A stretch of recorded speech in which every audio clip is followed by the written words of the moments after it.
Hello friends. आज मैं आपके साथ पॉलिटिकल साइंस का एक और टॉपिक लेके आया हूँ, जो कि टॉपिक का नाम है essential elements of the state और चैप्टर का नाम है स्टेट। अगर आपके ये सिलेबस में है तो ये समझ लीजिए कि ये बहुत इंपॉर्टेंट क्वेश्चन है और लॉन्ग क्वेश्चन में आने के पूरे पूरे चांसेस रहते हैं। शुरू करने से पहले बता दूं कि इस चैप्टर के सारे लिंक्स आपको डिस्क्रिप्शन में मिल जाएंगे। तो जब भी आपको क्वेश्चन आए essential elements of the state, तो आपने सबसे पहले meaning and definition of state लिखनी है पेपर में, और वो वो जो मीनिंग और डेफिनेशन है उसके लिंक्स भी आपको डिस्क्रिप्शन में मिल जाएंगे। चलिए शुरू करते हैं। Essential elements of the state are number one, population, fix territory, government and sovereignty. ये चारों चीजें जब मिल जाएंगी तो ये चारों चीजें मिल के स्टेट को क्रिएट करेंगी। अगर इनमें में से एक भी चीज ना हुई तो स्टेट नहीं माना जाएगा। समझ की बात? अब इन सारी चारों चीजों को मैं डिटेल में डिस्कस करूंगा। The explanation of these essential elements of state are given below या given as under, कुछ भी लिख सकते हो। सबसे पहला है पॉपुलेशन। पॉपुलेशन मतलब आबादी होनी चाहिए। फारसी में इसको कह देते हैं नफूस। ठीक है? तो सिंपल वर्ड्स में अगर पॉपुलेशन होगी तभी तो भाई स्टेट बनेगी। अगर पॉपुलेशन ही नहीं होगी तो स्टेट कहाँ से बनेगी? समझ गए बात? लोग तो होने चाहिए ना। तो इसको अपने पेपर में किस हिसाब से लिखना है उस हिसाब से मैंने लिखा हुआ है। Population is the first important essential element of a state because we can not think of the existence of a state without population. Population state के लिए काफी ज्यादा इंपॉर्टेंट है। विदाउट पॉपुलेशन तो स्टेट को हम मान ही नहीं सकते कोई स्टेट है। अब कई ऐसे टापू हैं जिनके ऊपर कोई रहता ही नहीं है, कई ऐसे आइलैंड है जिनके ऊपर कोई रहता ही नहीं है, तो वो स्टेट थोड़ी ना है। समझ गए बात? All the political scientists, except with an exception, have reorganized population as a necessary characteristics of the state.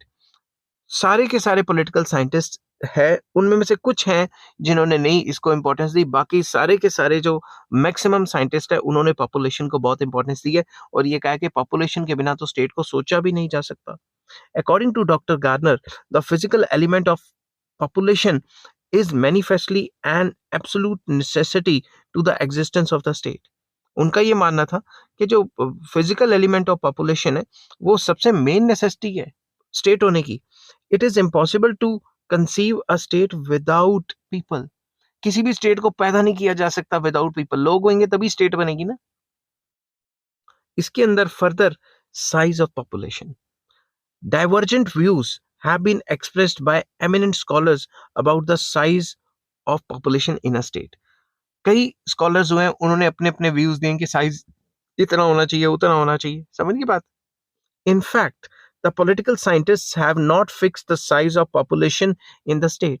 ऐसा कोई साइज फिक्स नहीं किया गया कि इतने लाख लोग होंगे या इतने मिलियन लोग होंगे तभी स्टेट मानी जाएगी। According to Dr. Garner, the state is an assemblage of the people. Garner मानते थे कि जो स्टेट है वो assemblage of people है। assemblage मतलब लोग इकट्ठे करेंगे, लोग इकट्ठे होंगे, उनकी असेंबली होगी तभी स्टेट मानी जाएगी। But it does not imply that 20 persons or a few families can make a state. But इसका मतलब ये नहीं है कि 20 लोग कहीं खड़े हो गए तो वो स्टेट बन गई, या फिर दो चार फैमिलीज खड़ी होगी तो वो स्टेट बन गई। Nor would it be prudent to state that the state is a collection of indefinite number of people. तो ये भी नहीं कह सकते कि जो स्टेट है वो अनगिनत लोगों से बनाई, इन्फानाइट नंबर ऑफ पीपल से बनी है, ये भी नहीं कह सकते। The Greek philosopher Plato fixed 5040 heads of the population necessary for his ideal state. Plato ने कहा था कि एक अच्छी स्टेट में 5040 लोग होने चाहिए, उस टाइम के हिसाब से उन्होंने कह दिया था। Aristotle on the other hand, उन्होंने जो ग्रीक थिंकर है is a disciple of Plato. वो क्या थे? वो प्लेटो के डिसाइपल थे। डिसाइपल मतलब उनके चेले थे, शिष्य थे, कुछ भी कह सकते हैं। Has not fix the size of population in the state but he clearly states that the size of the population in a state should be neither too small nor too big. जो Aristotle थे, जो प्लेटो के शिष्य थे या student थे या चेले थे, कुछ भी कह सकते हो, उन्होंने कोई साइज फिक्स नहीं किया, बट उन्होंने ये कहा था भाई कुछ कम ज्यादा भी नहीं होनी चाहिए पॉपुलेशन और कुछ कम भी नहीं होनी चाहिए। Rousseau, who advocated direct democracy, fixed the uppermost limit of 10,000 heads of people in a state. जो रूसो थे जिन्होंने डायरेक्ट डेमोक्रेसी को एडवोकेट किया, एडवोकेट मतलब फेवर किया है कि डायरेक्ट डेमोक्रेसी होनी चाहिए। अब डायरेक्ट डेमोक्रेसी क्या होती है? उसके ऊपर अलग से डिस्कशन करेंगे, नहीं तो ये वीडियो बहुत लंबी हो जाएगी। जो डायरेक्ट डेमोक्रेसी को फेवर करते थे वो कहते थे 10,000 लोग होने चाहिए एक स्टेट में। But modern age is not a period of small city states but is an age of nation state. मगर मॉडर्न जो एज है वो नेशन स्टेट्स की एज है, वो सिटी स्टेट की एज तो है नहीं कि एक सिटी को स्टेट मान लिया। Direct democracy has to has to great extent been replaced by indirect democracy. पुराने जमाने में डायरेक्ट डेमोक्रेसी होती थी कि भाई डायरेक्टली लोग अपने राज्य को चूज कर लेते थे, ठीक है, या मोनार्क को चूज कर लेते थे। बट आजकल इनडायरेक्ट डेमोक्रेसी का दौर है, ठीक है ना। लोग मेंबर पार्लियामेंट चूज करते हैं और मेंबर पार्लियामेंट आगे जो है वो प्राइम मिनिस्टर प्रेसिडेंट को चूज करते हैं। समझ के बात, अमेरिका में डायरेक्ट डेमोक्रेसी है, बाकी जगह पे तकरीबन इनडायरेक्ट है, कई और जगह पे भी हो सकती है, मैक्सिमम इनडायरेक्ट है। Thus, the population of a modern state cannot be fixed to 5040 or 10,000 heads. तो हम मॉडर्न स्टेट में हम ये नहीं कह सकते कि फलां फलां इंसान होंगे तो इतने इंसान जरूरी हैं स्टेट बनाने के लिए, ऐसा कोई रूल नहीं है। States with a small population exist side by side with the states of big population in the world. Small population वाली states भी हैं और big population वाली states भी हैं। कई states ऐसी हैं जिसमें हम इंडिया में कह देते हैं भाई जितनी पंजाब की पॉपुलेशन है उतनी उस स्टेट की पॉपुलेशन है। समझिए बात। In fact the size of population of a state can not be fixed. और ये सच बात है कि हम किसी भी स्टेट की पॉपुलेशन को फिक्स नहीं कर सकते कि भाई इतनी पॉपुलेशन होगी तभी स्टेट मानी जाएगी। In many states of the world, the increasing population is posing a serious problem, and programs like family planning, etc., have been introduced in order to arrest population growth. कई states में ऐसा है कि population लगातार बढ़ती जा रही है। इंडिया की एग्जांपल ले लो, चाइना की एग्जांपल ले लो, चाइना ने तो कंट्रोल कर लिया। इंडिया की एग्जांपल है कि यहाँ पे काफ़ी सीरियस प्रॉब्लम है और कई प्रोग्राम्स शुरू किए हैं पॉपुलेशन को कंट्रोल करने के, लाइक फैमिली प्लानिंग वगैरह, ताकि पॉपुलेशन कुछ ज़्यादा ही ना बढ़ जाए और कंट्री के रिसोर्सेज उस हिसाब से कम ना पड़ जाए। But in certain states small population is a problem and people are encouraged to increase their population in such states. दूसरी तरफ देखा जाए तो कई स्टेट्स में पॉपुलेशन इतनी कम है कि गवर्नमेंट एनकरेज करती है, गवर्नमेंट बेनिफिट्स देती है कि भाई प्लीज प्रोड्यूस करो बच्चे बच्चे, उनको एनकरेज करती है, सब्सिडी देती है, उनको फ्री में एजुकेशन देने को कहती है कि भाई अगर तुम बच्चे पैदा करोगे तो उनकी जिम्मेदारी हम ले लेंगे। Worried on the decreasing population of his country, Russian President Mr. Putin had encouraged Russians to produce more babies and promised to give £5,000 to every mother who gave birth to second child. Putin का example है, उन्होंने कहा था कि अगर कोई एक से ज्यादा बच्चा पैदा करेगा तो उसको सब्सिडीज वगैरह दी जाएंगी और 5,000 पाउंड्स भी दिए जाएंगे। वेस्टर्न कंट्रीज में भी ऐसा होता है क्योंकि वहां पॉपुलेशन श्रिंक कर रही है लगातार। नेक्स्ट आ जाता है रीजनेबल पॉपुलेशन। मतलब पॉपुलेशन रीजनेबल होनी चाहिए, नीदर टू लार्ज और इतनी स्मॉल भी नहीं होनी चाहिए कि कुछ हो ही ना पाए, ठीक है। Although the size of population can not be fixed in a modern state, yet we fully agree to the view of Greek philosopher Aristotle that there should be a reasonable balance between the population and territory of the state. हमें ये पता है कि modern time में population को fix करना सही नहीं है कि इतनी पॉपुलेशन होनी चाहिए, उतनी पॉपुलेशन होनी चाहिए। बट एरिस्टोटल का सही कहना है कि रीजनेबल पॉपुलेशन होनी चाहिए और बैलेंस होना चाहिए कि भाई टेरिटरी और पॉपुलेशन में बैलेंस होना चाहिए। ये नहीं कि टेरिटरी स्मॉल है और पॉपुलेशन इतनी लार्ज होगी वहाँ पे, ठीक है ना, तो पर बंदा जो अवेलेबिलिटी ऑफ रिसोर्सेज है वो कम हो जाएंगे। The size of the population should not be should not be so small that it becomes impossible for them to defend the boundaries of the state, nor it should be so big that it may become impossible for the citizens to meet their daily needs. Population इतनी small भी नहीं होनी चाहिए कि कोई बाहर से हमला कर दे तो 10 बंदे हैं पूरे स्टेट में, कुछ कंट्रोल ही ना कर पाए अपनी स्टेट को।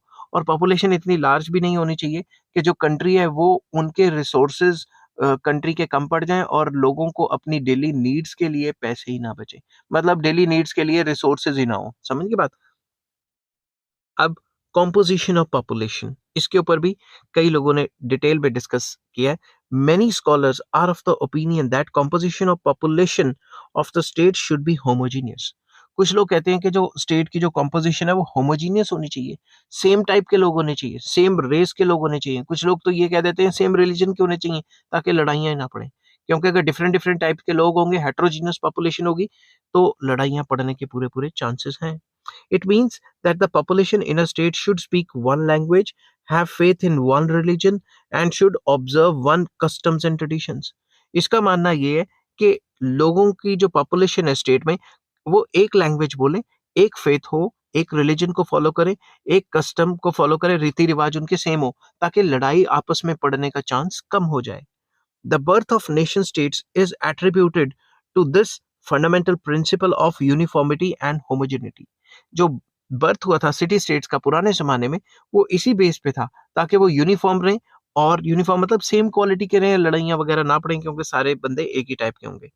The advocates of this school states that if the population of the state be heterogeneous, the chances of uniting the people as a composite unit become remote.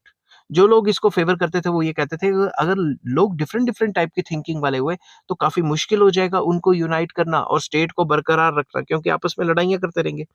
But this ideology cannot be put into practice in the modern states because it is not only difficult but yeah, uh, impossible to find unilingual people with faith in only one religion and common customs and traditions. असल जिंदगी में modern time में ये काफी मुश्किल है कि हम एक स्टेट में एक ही टाइप के बंदे को रखें जो एक ही टाइप का रिलीजन फॉलो करते हैं।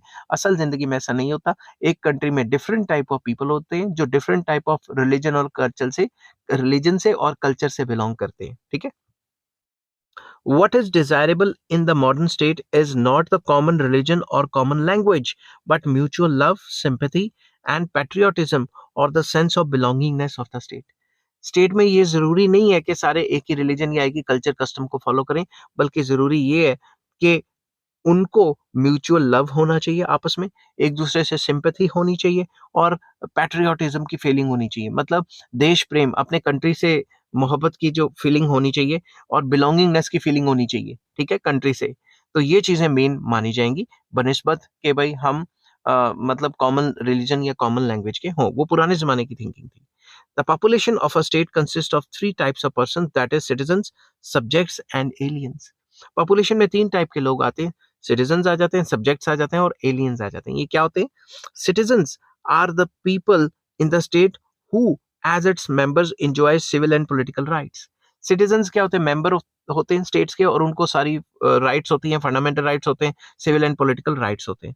These people actively participate in the administration of the state.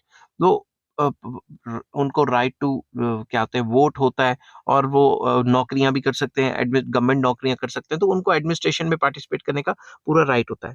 अब सब्जेक्ट्स क्या होते हैं? Subjects are the people in the state who do not participate in the administration of the state, but they obey orders of the state, which in its own turn safeguards their interest. Subjects वो लोग हैं जो क्या कहते हैं, administration में actively participate नहीं करते, सिर्फ जो गवर्नमेंट रूल्स रेगुलेशंस बनाती है वो फॉलो करते हैं और इन टर्न मतलब इन रिटर्न उनके जो इंटरेस्ट्स हैं उनको सेफगार्ड किया जाता है। तीसरी, एलियन क्या होते हैं? Aliens are the people who remain loyal to their respective states but go to other states या countries with a view to have a brief foreign pleasure trip to get education और to do business.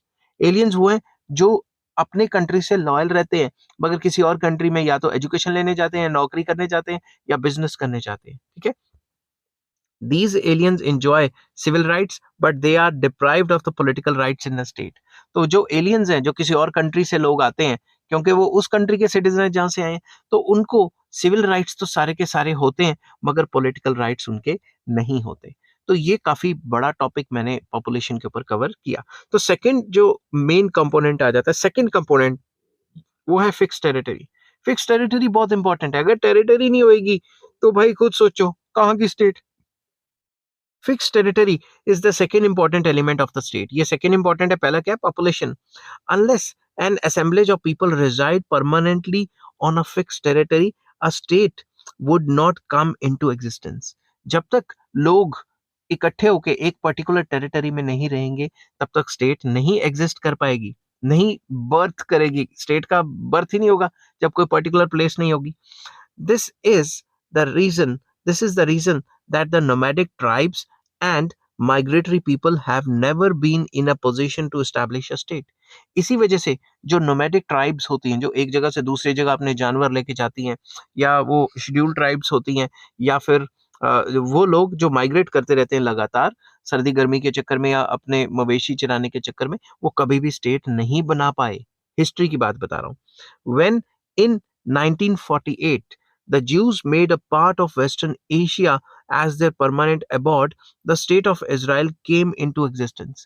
1948 में Jews की example है, जब उन्होंने western Asia में आके अपनी सेटलमेंट कर ली, एक पर्टिकुलर एरिया के ऊपर कब्जा जमा लिया, एक पर्टिकुलर लोगों का पर्टिकुलर एरिया में कब्जा हो गया, तभी स्टेट बॉर्न हुई, तभी स्टेट एग्जिस्टेंस में आई उनकी, जो कि इजराइल है। According to Blunt Shelley, the people do not become a state until they have acquired a fixed territory. लोगों ने जब तक कोई फिक्स टेरिटरी एक्वायर नहीं की, तब तक वो स्टेट नहीं आ सकती। स्टेट तभी होगी ना जब कोई पर्टिकुलर एरिया में पर्टिकुलर लोग रहते होंगे।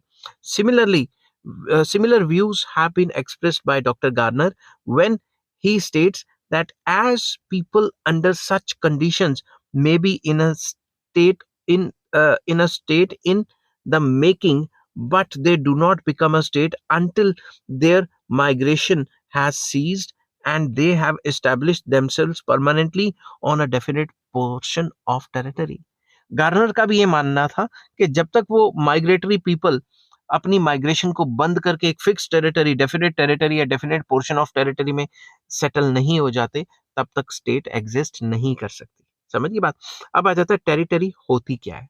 The term territory of a state implies not only the land but also its water, air and sky over the state's territory. Territory का मतलब सिर्फ ये नहीं है कि एक पर्टिकुलर इलाका, उसका मतलब ये भी है कि जो वाटर्स हैं, एयर्स हैं और जो हवा है उसके ऊपर, उस टेरिटरी के ऊपर, वो भी जो है टेरिटरी के अंदर ही आ जाएगी। मतलब हवा, पानी, स्काई, वो सारा का सारा भी टेरिटरी के अंदर आ जाएगा। The state claims its right over the forest, mountains, rivers, lakes, and the mineral resources or on or within its territory. जो स्टेट है वो क्लेम करती है कि जो भी फॉरेस्ट है, माउंटेन्स हैं या रिवर्स हैं, जो लेक्स हैं या जो मिनरल्स हैं, जो उसकी जमीन के ऊपर है या जमीन के अंदर है, वो उसी के ही है। ठीक है, वो स्टेट टेरिटरी हो जाती है। A distance of 12 miles from the sea coast of the state is also regarded as the territorial waters of the state. अगर आपकी कंट्री, अगर कोई भी कंट्री सी के पास है या सी को लग रही है, सी को टच कर रही है, जैसे इंडिया के निचली साइड सी है, तो जो 12 माइल्स होंगे, जो जमीन से 12 माइल्स होंगे, वो जो टेरिटोरियल वाटर्स होंगे, वो भी जो है वो टेरिटरी मानी जाएगी उस पर्टिकुलर कंट्री की। In addition to this, a ship bearing the flag of a state, whatever be its location, will be regarded as the territory of the state whose flag it is wearing. Simple words में, अगर कोई किश्ती जा रही है, उसके ऊपर state का फ्लैग लगा हुआ है, वो कहीं भी जा रही है, किसी कस्टमर को छोड़ रही है या फिर वो कोई सामान ला रही है या ले जा रही है, तो वो भी स्टेट की टेरिटरी मानी जाएगी जब तक उस पर फ्लैग लगा हुआ है एक पर्टिकुलर स्टेट का। Similarly, the embassies of the state located in other countries are also considered as the territory of the concerned state. जो एम्बेसीज हैं वो भी कंसर्न कंट्री की, एम्बेसीज कंसर्न कंट्री का स्टेट मानी जाती हैं। फॉर एग्जांपल दिल्ली में मान लो कैनेडियन एम्बेसी है, तो वो जो कैनेडियन एम्बेसी है वो कनाडा की टेरिटरी मानी जाएगी। समझिए बात। आपको अजीब सा लग रहा होगा मगर है ऐसा ही। ठीक है, नेक्स्ट आ जाता है size of territory. There is no unanimity among the scholars about the size of the territory of a state. मतलब इसमें कोई यूनानिमिटी नहीं है, सारे एक जैसा नहीं मानते। कुछ कहते हैं कि टेरिटरी इतनी होनी चाहिए, कुछ कहते हैं उतनी होनी चाहिए। Many scholars, uh, many scholars into Plato and Aristotle and Rousseau, into नहीं आना चाहिए था, यहाँ पे आना चाहिए था many scholars like, ठीक है। Many scholars like Plato, Aristotle and Rousseau advocated for the existence of small states. जो प्लेटो है, जो जो एरिस्टोटल के जो है टीचर थे, और रूसो है और एरिस्टोटल, उन्होंने ये कहा कि भाई स्मॉल स्टेट्स होनी चाहिए, क्योंकि उनके ज़माने में ये था कि स्मॉल स्टेट्स को अच्छे तरीके से मेंटेन किया जा सकता है। But with the availability of quick means of transport and communication, the problem of administering vast territories of states has become comparatively easy. मगर जैसे जैसे ट्रांसपोर्ट कम्युनिकेशन अच्छा हुआ, बड़ी बड़ी स्टेट्स को कंट्रोल करना पहले से आसान हो गया। In addition to this, the states with the extensive territories as a general rule possesses sufficient natural resources with the use of which the lives of the people can be more comfortable and happy. तो जैसे जैसे time बीता, thinking आ गई कि बड़ी territories होनी चाहिए, बड़ी स्टेट्स होनी चाहिए, क्योंकि बड़ी स्टेट्स होंगी तो हमारे पास ज़्यादा ज़मीन होगी, ज़्यादा नेचुरल रिसोर्सेज होंगे और हम अपनी लोगों की डिमांड्स को अच्छे से पूरा कर पाएंगे।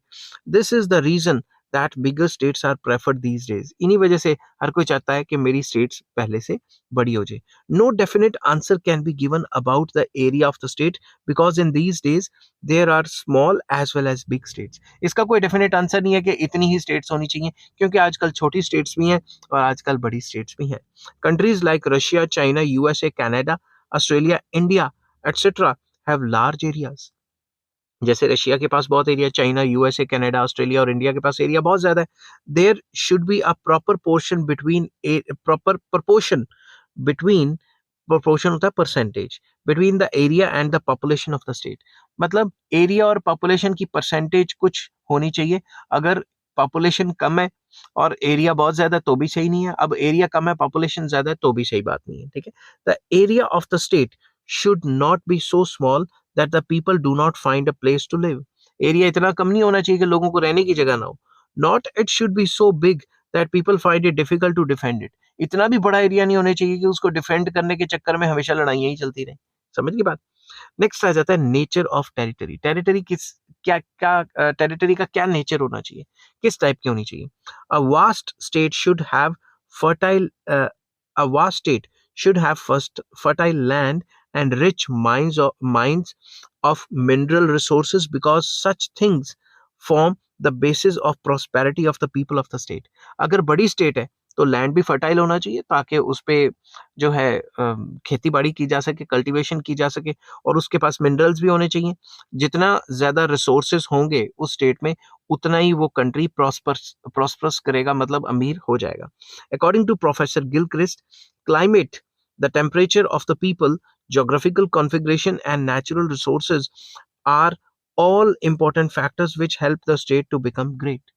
तो गिलक्रिस्ट का कहना था कि क्लाइमेट ऐसा होना चाहिए, ऐसा नहीं कि साइबेरिया की तरह हमेशा बर्फ ही पड़ी रहे, नॉर्मल सा होना चाहिए। टेम्परेचर जो टेम्परामेंट है लोगों का वो भी अच्छा होना चाहिए, कामचोर नहीं होने चाहिए, इस टाइप की नहीं। अच्छा टेम्परामेंट होगा तभी देश तरक्की करेगा ना। और जोग्राफिकल कॉन्फ़िगरेशन और नेचुरल रिसोर्सेज इस हिसाब से होने चाहिए कि भाई कंड्यूसिव हो एग्रीकल्चर के लिए भी और मिनरल्स के लिए भी, ताकि सारे के सारे रिसोर्सेज उनको विद इन द कंट्री ही मिल जाएं। अब रशिया हर एक से पंगा क्यों लेता है, क्योंकि वो सारी चीजें खुद ही बना सकता है। समझ गई बात। नेक्स्ट आ जाता है बाउंड्रीज ऑफ टेरिटरी। टेरिटरी की बाउंड्रीज के बारे में क्या कहा गया है। The territory of a state may consist of one compact geographical unit or it may consist of different geographical units separated from each other। ये कहा गया है कि टेरिटरी ऑफ अ स्टेट एक कॉम्पैक्ट जोग्राफिकल रीजन हो सकता है और एक से ज्यादा रीजन में भी एक कंट्री हो सकती है। समझ के बाद, मतलब एक स्टेट एक से ज्यादा में भी हो सकती है। एग्जांपल, पुराने जमाने में ईस्ट पाकिस्तान, वेस्ट पाकिस्तान जो बांग्लादेश बन गया। समझ के बाद, ईस्ट पाकिस्तान तो बांग्लादेश बन गया और वेस्ट पाकिस्तान अभी भी पाकिस्तान है। तो दो अलग अलग स्टेट्स होने के बावजूद भी, मतलब दो अलग अलग जगह होने के बावजूद भी एक स्टेट एग्जिस्ट कर सकती है। For example, the territory of state of Pakistan before 1971 consists of two zones separately from each other by the distance of 1000 miles। 1000 mile से भी ज्यादा का डिस्टेंस था और ईस्ट पाकिस्तान और वेस्ट पाकिस्तान था। The boundaries of the territory of a state may be both natural और artificial और मैन मेड। जो बाउंड्रीज हो सकती हैं वो नेचुरल भी हो सकती हैं, जैसे इंडिया की निचली साइड जो है सी पड़ जाता है तो वो नेचुरल बाउंड्रीज होगी। समझिए बात। आर्टिफिशियल भी हो सकती हैं या मैनमेड भी हो सकती हैं कि तारें लगाई हो। समझिए बात।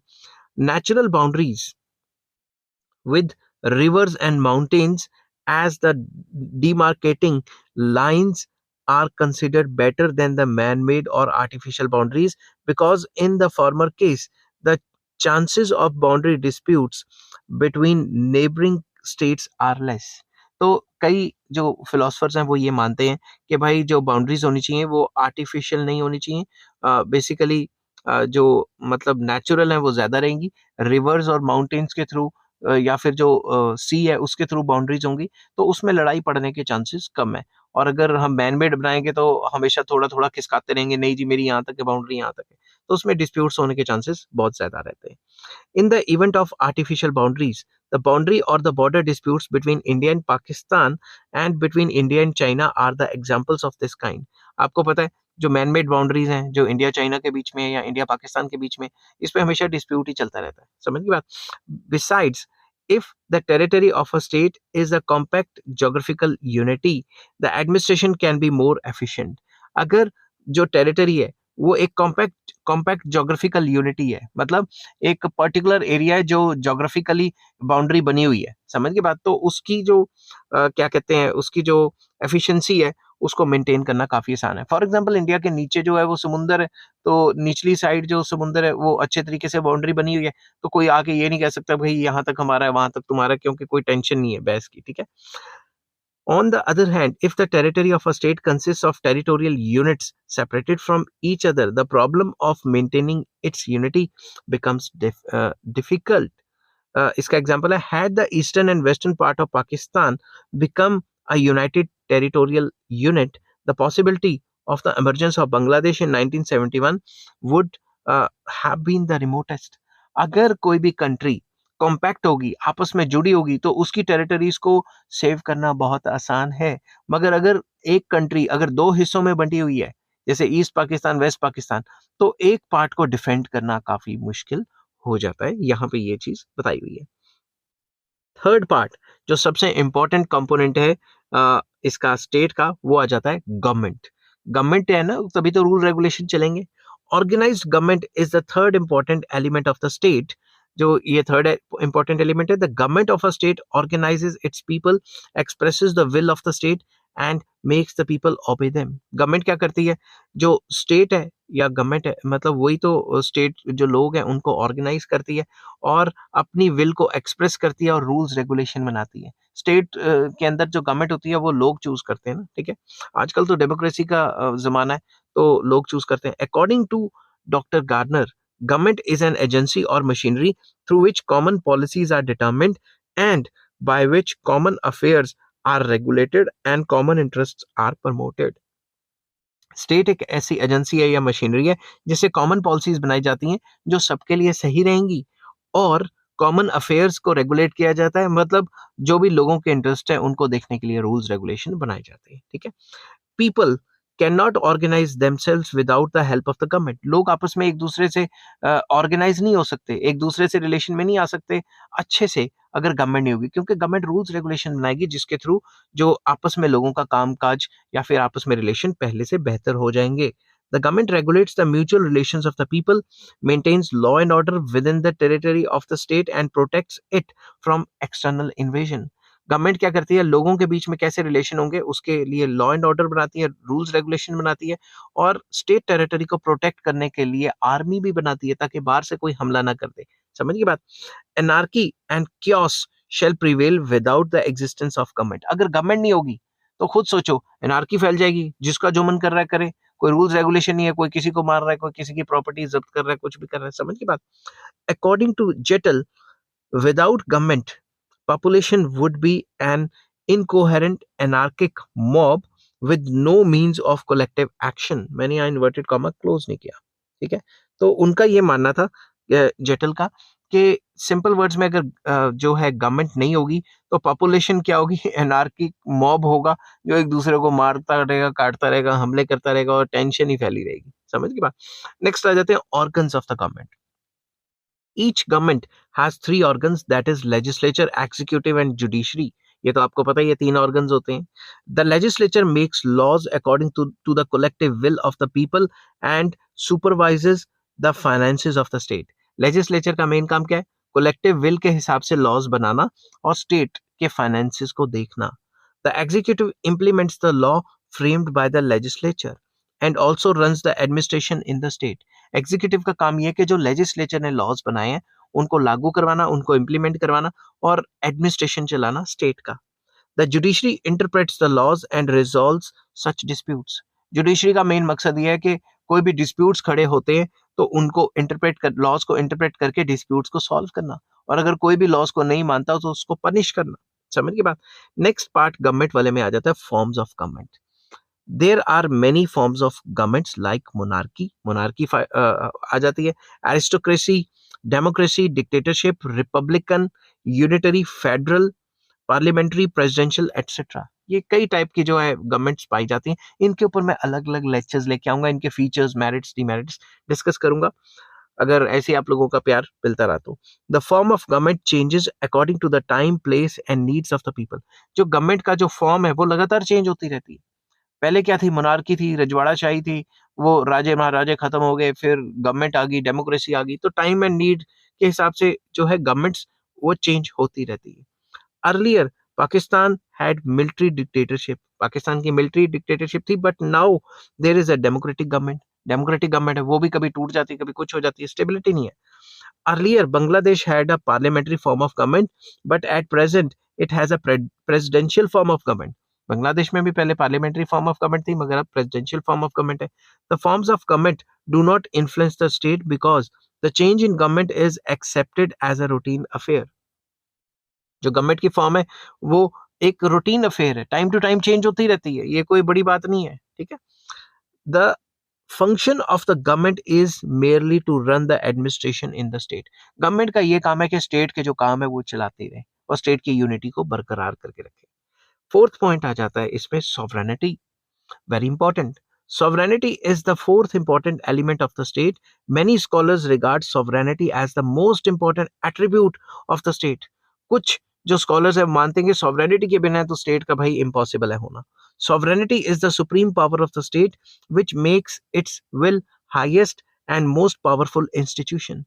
जो sovereignty है वो इतनी important है कि वही state को power देती है कि ये जो institution है ये सारे institution से सबसे ज्यादा powerful है.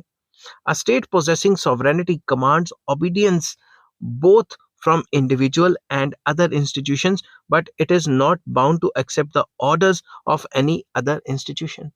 State जो sovereignty possess करती है, ठीक है, वो वो क्या करती है, sovereignty क्या करवाती है उनसे, कमांड करती है कि इंडिविजुअल भी उसकी बात मानेगा और इंस्टीट्यूशंस भी उसकी बात मानेंगे। सॉवरेनिटी मतलब एक ऐसी सुप्रीम पावर जो बाकियों को अपने आगे झुकने पे मजबूर कर देती है। It is because of the sovereignty of the state that it cannot be forced to accept orders from other states. ये sovereignty है जिसकी वजह से एक स्टेट को कोई भी दूसरी स्टेट उसके ऊपर जबरदस्ती नहीं कर सकती कि मेरी ये बातें मानो।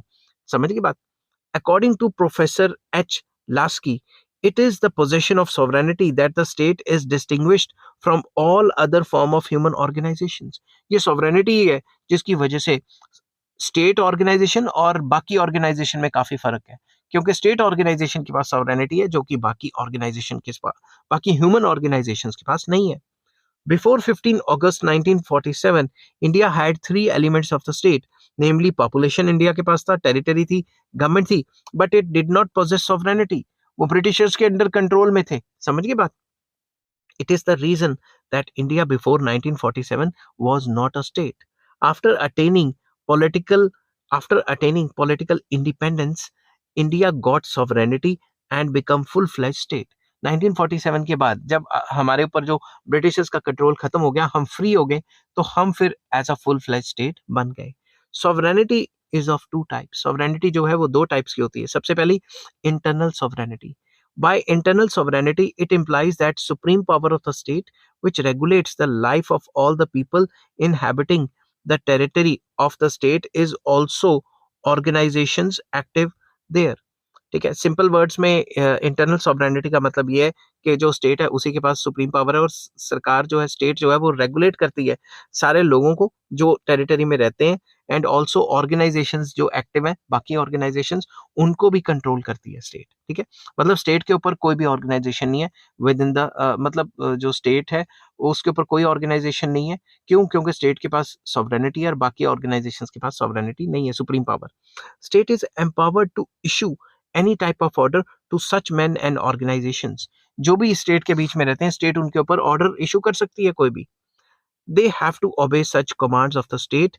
In this connection, Professor H. Lasky states that the state can order all people and organizations living or working within the territory of state, but in turn it does not accept the order from individuals or organizations. Laski का भी यही कहना था कि जो state है वो अपने ऑर्डर्स पास करती है, जो अपनी जो रिकमेंडेशंस देती है, और पूरा का पूरा ह्यूमन बीइंग्स के ऊपर और जो डिफरेंट ऑर्गेनाइजेशंस हैं उनके ऊपर दबदबा बना के रखती है, और इन टर्न जो लोग हैं और जो ऑर्गेनाइजेशन है वो स्टेट को ऑर्डर नहीं करेंगे, बल्कि स्टेट ऑर्डर करेगी, क्योंकि सॉवरेनिटी स्टेट के पास है। There is no judicial limitation on the will of the state. ज्यादातर ऐसा देखा गया है कि कोई भी स्टेट के ऊपर कोई जुडिशियल विल नहीं आती, मगर आजकल थोड़ा टाइम चेंज होता जा रहा है। अगर कई कंट्रीज में आपने देखा होगा सरकारें कुछ करती हैं तो वहां की सुप्रीम कोर्ट कह देती है नहीं जी ऐसा नहीं जी वैसा है। समझ गई बात? तो नेक्स्ट आ जाता है external sovereignty. By external sovereignty we mean that state is not under the control of other states और ऑर्गेनाइजेशन। जो एक कंसर्न स्टेट है, मतलब कंट्री को स्टेट माना जाता है, वो किसी और स्टेट के दबाव में नहीं आएगी। फॉर एग्जाम्पल इंडिया के ऊपर चाइना दबाव नहीं डाल सकता, ठीक है? अगर दबाव डालने लग गया फिर सॉवरेनिटी खत्म होगी, एक्सटर्नल सॉवरेनिटी। समझ गई बात? It is architect of its own fate and does not permit any other state or foreign power to order or influence it। तो कोई भी कंट्री तभी स्टेट मानी जाएगी जब वो अपनी मर्जी करेगी, जो अपने लोगों के हित को देखेगी, अपने लोगों के इंटरेस्ट को देखेगी, और किसी और फॉरेन पावर के इन्फ्लुएंस में नहीं आएगी। No foreign power can interfere in the internal affairs of the state. तो कोई भी फॉरेन पावर किसी भी कंट्री के इंटरनल मैटर्स में इंटरफेयर नहीं करती। However, a state is completely free to conclude its treaties with other states in becoming the member of international organizations and in declaring war or peace। इसका मतलब ये भी नहीं है कि किसी में एक कंट्री में इंटरवीन नहीं कर सकते आप, ठीक है? जैसे रशिया, उसने यूक्रेन पे हमला कर दिया, तो अब उसने तो उसकी इंटरनल सॉवरेनिटी को मतलब एक्सटर्नल सॉवरेनिटी को चैलेंज कर दिया, ठीक है? तो आप ज़्यादा से ज़्यादा अगर किसी से सैटिस्फाई नहीं है तो जो भी ट्रीटीज़ वगैरह है वो तोड़ दें, ठीक है? मगर किसी और कंट्री के इंटरनल मामले में आप दखल-अंदाज़ी नहीं देंगे, और क एक कंट्री के ऊपर किसी और कंट्री का जो है दबाव नहीं होगा, उसी को एक्सटर्नल सॉवरेनिटी कहा जाता है, ठीक है? अगर दबाव है तो फिर पूरी तरह से वो कंट्री सॉवरेन नहीं है। But some critics are of the view that no state in the world is fully sovereign in the external field, since all the states accept the conditions and limitations of international organization and international law। मगर जो modern critics हैं वो ये कहते हैं कि कोई भी स्टेट फुली सॉवरन नहीं हो सकती। इवन अमेरिका, रशिया सॉवरन नहीं हो सकती, क्योंकि बाकी जो कंट्रीज उसको कहेंगी कि भाई ऐसा कर लो वैसा कर लो वैसा कर लो, उनको थोड़ा बहुत तो माननी पड़ेगी ना। बाकी स्टेट्स को भी देख के अपने एक्शन लेने पड़ेंगे ना।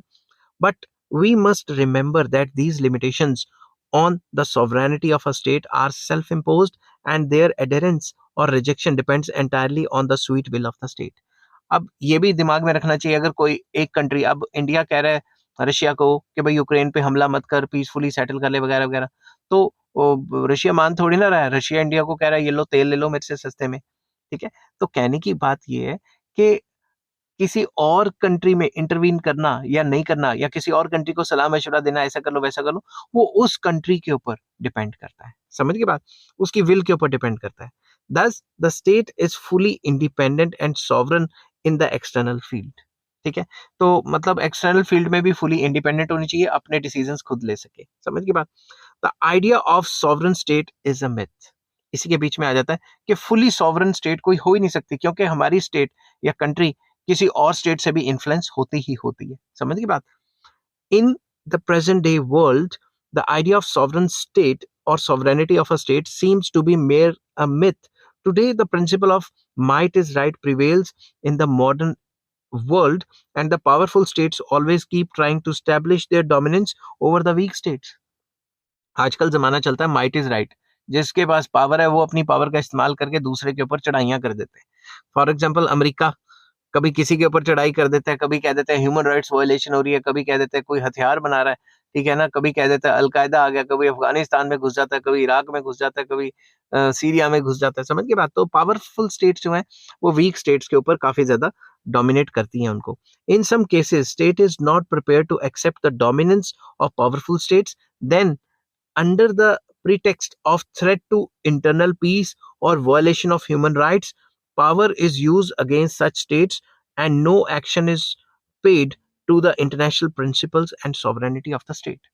इसमें ये कहा गया है कि जब भी आपने देखा होगा जो पावरफुल स्टेट्स हैं, जब वो वीक स्टेट्स पावरफुल स्टेट्स की बात नहीं मानती, तो जो पावरफुल स्टेट्स हैं वो ह्यूमन राइट्स का हवाला दे देती हैं कि भाई यहाँ तुम्हारे ह्यूमन राइट्स अच्छे नहीं चल रहे, या फिर ये कह देती हैं कि भाई इंटरनल पीस को थ्रेट है, या तुम्हारे दंगे हो सकते हैं, ये हो सकता है, वो हो सकता है, ऐसा कोई ना कोई बहाना मार के दूसरी कंट्री के ऊपर हमला कर ही देते हैं, ठीक है। The interference of USA in Iraq end of NATO under the leadership of USA in Yugoslavia, Kosovo, ठीक है, are the fresh examples of this event. USA ने इराक पे हमला कर दिया, उसे लगा बम है, बम है, मिला कुछ नहीं वहां पे, ठीक है। और यूगोस्लाविया में भी हमला किया और सीरिया में भी हमला किया, कई कई जगह करते रहते हैं पावरफुल स्टेट्स। अब पावरफुल स्टेट रशिया, उसने भी यूक्रेन पे हमला कर दिया कि भाई तू नेटो में ना मिल जाए कहीं, समझ गई बात। अपनी मर्जी दूसरों के ऊपर थोपना, ठीक है। At present, even international organizations are under the control of powerful nations, and these dance to their tunes. Even जो international organization है, वर्ल्ड बैंक, IMF, वो सारे जो अमेरिका के कंट्रोल में, पावरफुल स्टेट्स के कंट्रोल में, क्योंकि वही फंडिंग करता है। The attack over Iraq by the allied forces of USA and England in March 2003 is the proof of this fact. कि भाई यूनाइटेड नेशन ने कह दिया कि भाई पीसफुल तरीके से करो, फिर भी उन्होंने हमला कर दिया, समझ गई बात। The purpose of this attack was to change the dictatorial regime of Saddam Hussein, but this should have been left to the people of Iraq. मतलब इराक के लोगों के ऊपर था कि वो रेवोल्यूशन करके चेंज करते। भाई कोई लेना नहीं देना नहीं, बाहर से आ रहा है अमेरिका और हमला करके अपनी टांग फंसा रहा है बीच में, समझ गई बात। तो एक्सटर्नल सॉवरेनिटी आजकल के ज़माने में एक मिथ की तरह है, जो कि नहीं चलती। जो पावरफुल स्टेट्स हैं, वो अपने आप को थानेदार समझती हैं और दूसरों पे हमला कर कर के अपनी विल को एनफोर्स करती रहती है। कंक्लूजन क्या है इस चीज़ का? आफ्टर रीडिंग बोल-बोल के गला बैठ गया, लंबी हो गई वीडियो।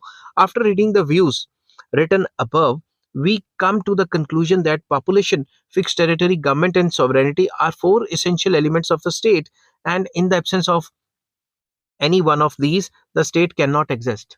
ये तो हमें पता लग ही गया है कि population, fix territory, government and sovereignty, ये चार एलिमेंट्स हैं जो कि बहुत जरूरी हैं। अगर एक भी नहीं होगा तो स्टेट एग्जिस्ट नहीं करेगी। Because of this, these are known as essential elements of state. इसी वजह से तो उनको बहुत जरूरी एलिमेंट कहा जाता है, essential elements कहा जाता है। Except the state, no other organization has these four elements, and because of this fact, state is superior to all organizations.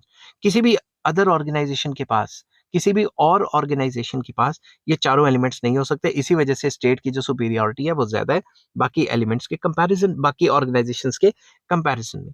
The state can give order to all the organizations, whereas it itself is not bound to obey the orders of any other organization. State किसी भी organisation को या human being को order दे सकती है, और दूसरी तरफ कोई भी ह्यूमन बीइंग और ऑर्गेनाइजेशन स्टेट को ऑर्डर नहीं दे सकता। ये तो था इसेंशियल एलिमेंट। बाकी non essential elements of the state क्या है, कि बाकी एलिमेंट्स क्या हैं स्टेट के जो एसेंशियल नहीं है मगर होंगे तो अच्छा रहेगा। Some political scientists are of the view that a state has certain other attributes in addition to four features mentioned above. कुछ लोग कहते थे जो चार हैं इनसे थोड़ी से ज्यादा होने चाहिए। कौन कौन सी होनी चाहिए? Number one, unity. यूनिटी होगी तो स्टेट को कंट्रोल करना आसान है ना। The feature of unity implies that the people inhabiting the territory of the state should have one political organization. उनकी एक ही political organization होनी चाहिए। The people and the territory of one state cannot become the part of any other state. एक जो territory के लोग हैं, एक स्टेट के जो पार्ट है, वो किसी और स्टेट के पार्ट नहीं हो सकते। According to doctor Garner, it means that there can be but one state organization upon the same territory over the same people. मतलब एक ही स्टेट होनी चाहिए ना, एक लोगों के ऊपर एक ही स्टेट होनी चाहिए, ठीक है। ये नहीं कि कभी कोई स्टेट जा रही है, कभी कोई स्टेट जा रही है और यूनिटी भी नहीं है, कभी वो तोड़ के किसी के पास जा रहे हैं। इस टाइप का एनार्की टाइप नहीं होनी चाहिए।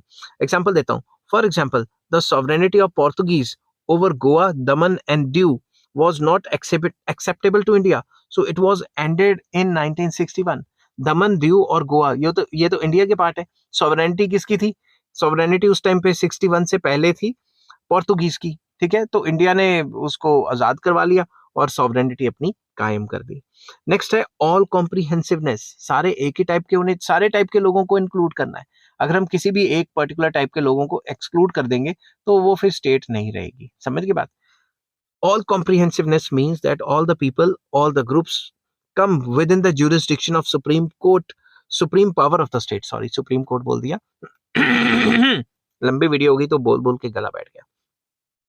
इसमें ये है के सारी कॉम्प्रिहेंसिवनेस होनी चाहिए, सारे ग्रुप, सारे इंस्टीट्यूशंस, सारे कुछ जो स्टेट के बीच में है, वो जो स्टेट की जो ज्यूरिसडिक्शन है उसके अंडर आ जाता है. नो इंडिविजुअल और ग्रुप ऑफ पीपल, ऑर्गेनाइजेशन और institution can be out of the jurisdiction of the state sovereignty. कोई भी ऐसा इंस्टीट्यूशन या इंसान या ऑर्गेनाइजेशन स्टेट की ज्यूरिसडिक्शन के बाहर नहीं होगी.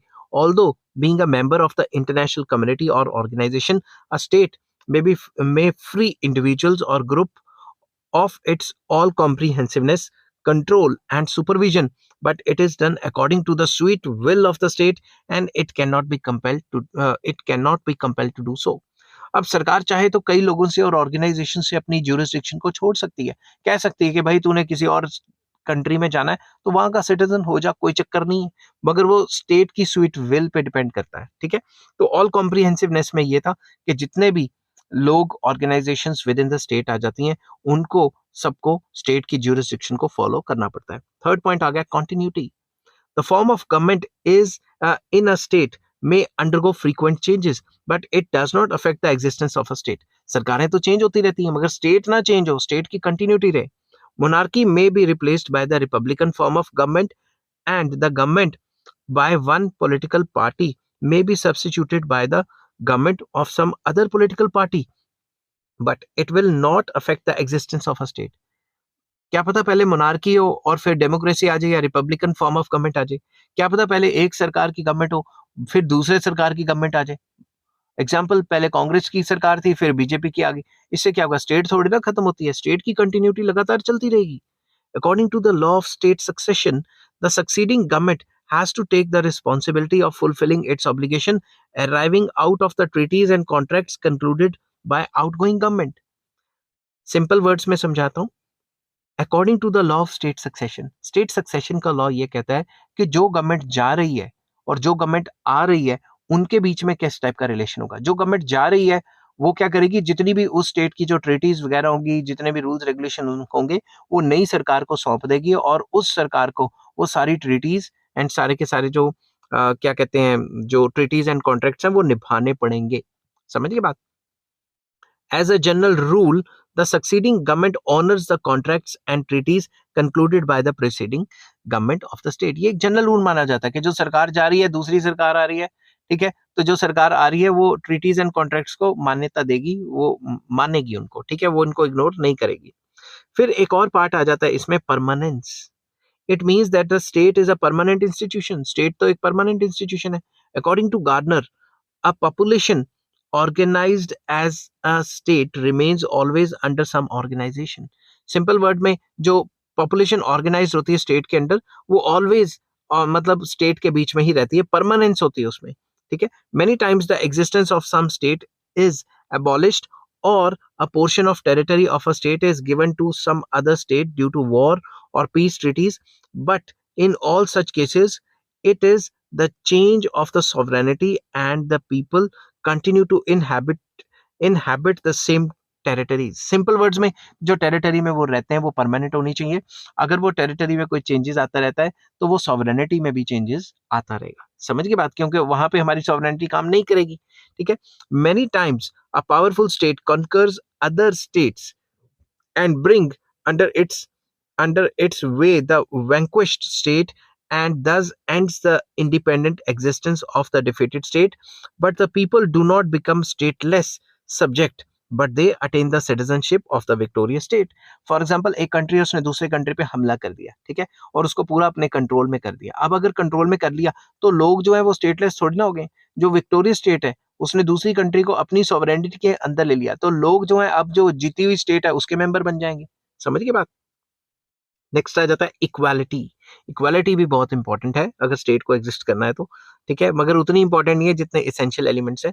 The term equality means that all the states are equal in the eyes of international law. जितनी भी स्टेट्स हैं वो इंटरनेशनल लॉ के सामने बराबर हैं. ठीक है, कोई बड़ी या छोटी या फिर कोई पावरफुल या कोई वीक ऐसे नहीं मानना चाहिए. The smallness and vastness of the territory of a state, its developed or developing or underdeveloped nature, and its richness or poverty in no way affect the international status of the state. अमीर है, गरीब है, बड़ी है, छोटी है, इससे उसके इंटरनेशनल स्टेटस पे कोई फर्क नहीं पड़ना चाहिए.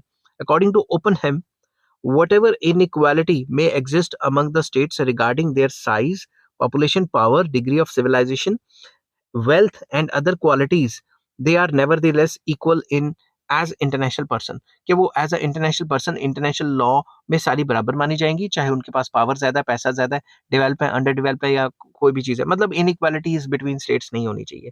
ऐसा नहीं होना चाहिए कि अमेरिका को ज्यादा प्रेफरेंस दी जाए और बाकियों को नहीं। नेक्स्ट आ जाता है international recognition. Some scholars are of the view that recognition of the state by international community is absolutely necessary for a state. किसी भी स्टेट ने एग्जिस्ट करना है तो बाकी स्टेट्स उसको रिकॉग्नाइज करें, ये काफी इंपॉर्टेंट माना जाता है। It is after the attainment of international recognition that a state becomes a member of the community of Nations and establishes diplomatic relations with other states. अब जब बाकी जो है स्टेट्स उसको रिकॉग्निशन देंगी किसी कंसर्न स्टेट को, तभी वो एक स्टेट मानी जाएगी और तभी वो अपने डिप्लोमेटिक रिलेशंस बाकी स्टेट्स के साथ कर सकती है। According to Oppenheim, the state is and becomes an international person through the recognition only and exclusively. तो स्टेट एक इंटरनेशनल पर्सन तभी माना जाएगा जब उसको रिकॉग्निशन दी जाएगी। और रिकॉग्निशन क्या है, कैसे है, ये इंटरनेशनल लॉ में बहुत इंपॉर्टेंट टॉपिक है जिसके ऊपर मैं वीडियो बना चुका हूँ। ठीक है, रिकॉग्निशन कैसे मिलती है, कितने टाइप की होती है, सारा का सारा मैंने वो इंटरनेशनल लॉ में समझाया हुआ है। But some scholars do not accept this viewpoint because they opine that the question of recognition of a state by other states is a problem of political nature. अब किसी स्टेट को दूसरी state recognition देती है या नहीं देती है, ये बड़ा पंगे का काम है। अगर किसी ने किसी को रिकॉग्निशन दे दी मगर दूसरी स्टेट से उसका पंगा है, तो फिर तो मतलब लड़ाई होएगी होएगी जिसने रिकॉग्निशन दी है। For example, America along with some of its allies gave recognition to the People's Republic of China in 1971, but it does not imply that People's Republic of China did not exist as a state before 1971 or it was born in 1971. अब जो क्या कहते हैं America है, इसने जो China को recognition दी 1971 में, ठीक है, तो इसका मतलब क्या है, ये तो नहीं है कि 1971 से पहले चाइना था ही नहीं। Similarly, the state of Bangladesh had also came into existence in 1971, but many states in the world withheld immediate recognition and gave this recognition after few years of their birth. जब 1971 में बांग्लादेश आजाद हुआ तो अचानक से सारी की सारी जो स्टेट्स है, मतलब कंट्रीज है, उन्होंने बांग्लादेश को मतलब एकदम से जो है रिकॉग्निशन नहीं दी, over the period of time the.